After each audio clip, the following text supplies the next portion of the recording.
Because some of us don't really know no more. We've been so conditioned over the years that we're calling evil good and we're calling good evil now. We can't tell. But you know what? If we have some friends that are not Christian, the minute you screw up as a Christian, that worldly friend is the first one to say, and she says she's a Christian.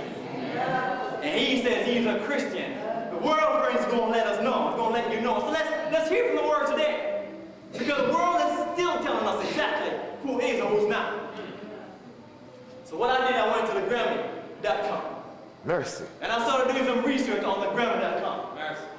And it says, their screening process, it says, reviewing sessions by more than 150 experts in various fields are held to ensure that ancient recordings meet specific qualification and have been placed in appropriate fields such as Rock #1. Mercy.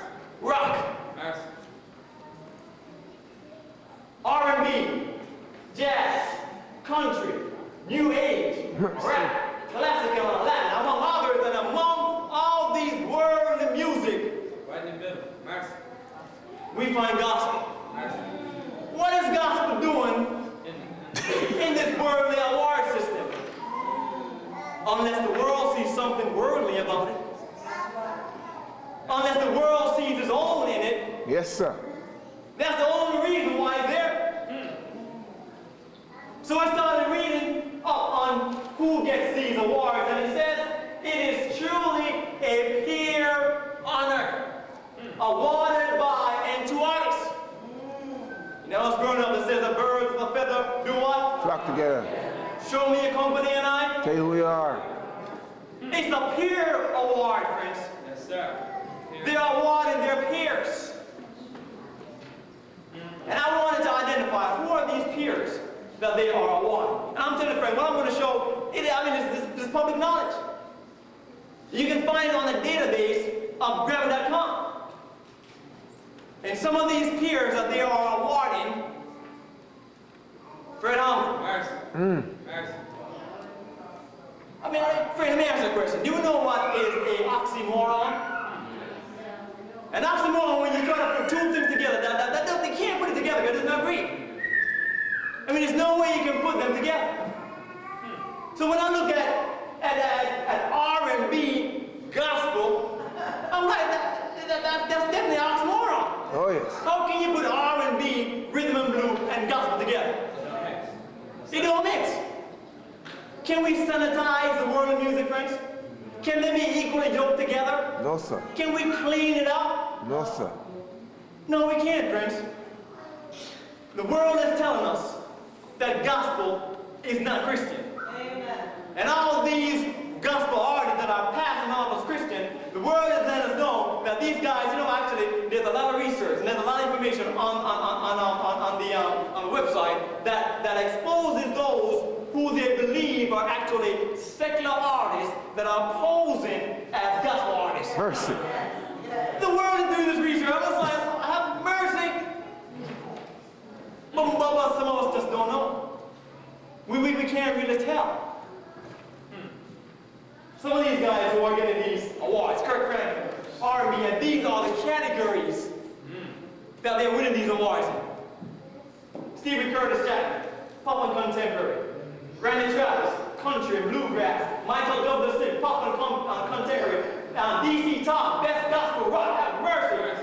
C.C. Winans, pop and contemporary. Bill Gathers, Yolanda Adams, and a host of other. Third Day, Hezekiah Walker, T.D. Jakes, Catherine Crown, Amy Grant, Dan McClurkin. The world is telling us that these artists,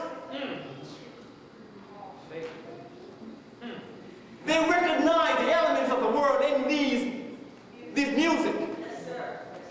And the world knows its own, friends. Oh, yes. And many of us have all these CDs in our own, friends. And I'm telling you, what the devil is doing is creating an anti-God atmosphere, and eventually it will develop into an anti-God climate in your own. That's where homes are not godly and holy, friends. Because we're playing the devil's music. And when the devil's music is playing in the home, the Spirit of God leaves. Yes, sir. It can't coexist in the home, much less in God's church, his house. Mercy. Can't coexist, friends. That's why young people are just messing up like that, friends, because they listen to this music and you know these gospel artists, they start acting and looking like a worldly artist. Look at the way they're dressed. And then they when they're on stage and they start performing these gospel songs and they shake on their bodies and jiggling and all kind of stuff. Behaving just like the world of folks. And now young people are looking at these guys and try to call them role models. That's why our young people sleeping around with each other and playing the fool. Because they have this thing in their ears morning, noon, and night, creating an anti-God atmosphere and creating an anti-God climate.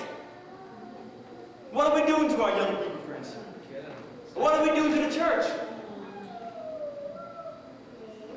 We need to call it what it is. Yes, sir. We have this brother, Kirk Frank. And he made a statement and he said, for those of you that think that gospel music has gone too far, you think we got too radical for Christ? Well, I got news for you. You ain't heard nothing yet. And if you don't think, and if you don't know, you know that. And then he ends by saying, glory, glory. And we're going to see exactly how far gospel music has gone. And then he made another statement and says, I am the Holy Ghost dope dealer. What type of message are you going to use in reference to the Holy God? But there's some truth in what he's saying. He's dealing though. A lot of our young people are getting high off this music. But that's what the music is designed to do. To create a spiritual high. This polyrhythm beat of ancient Egypt is designed to even create hallucinations, seizures, and even unconsciousness. Mercy. Spiritually dead, yes, sir. That's what the music is designed to do, friends. So he's dealing though. We want to know how far gospel music has gone? We got this secular artist by the name of Jill Scott. She's a hip-hop artist, friends. And this is the design of the devil. He wants to bring the world and the church together. And it's happening, friends. Kirk Franklin did a song with Jill Scott, a worldly artist, and still calling the music gospel. The name of the song is Kingdom Come. In one of his recent albums, just came out in released in December 17, 2007, just a few months ago. The name of the album is The Fight of My Life. That album, friends, the word identified is all. It became the #7 top R&B hip-hop album on the chart. Yet still we don't know. Now the children of this world become rather than children of God. Yet still we don't know. We still wondering and asking questions. Miss Elliott, her language definitely is not worthy for any young people to hear. A worldly secular artist. But we see that she made a regular hip-hop album, and 23 out of the 24 are hip-hop songs, and she got one gospel track on it. And it's called Moving On. And guess who sang that track with her? Yolanda Adams. You go do a Google or something on Miss Elliott and the song that she sings. And yet still you have these gospel, because gospel is not Christian, friends. That's right. That's right. There are peers. The world knows its own.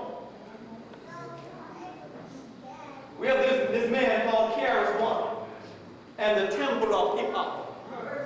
KRS-One is a hip hop artist. He says, stop worshiping God and be God.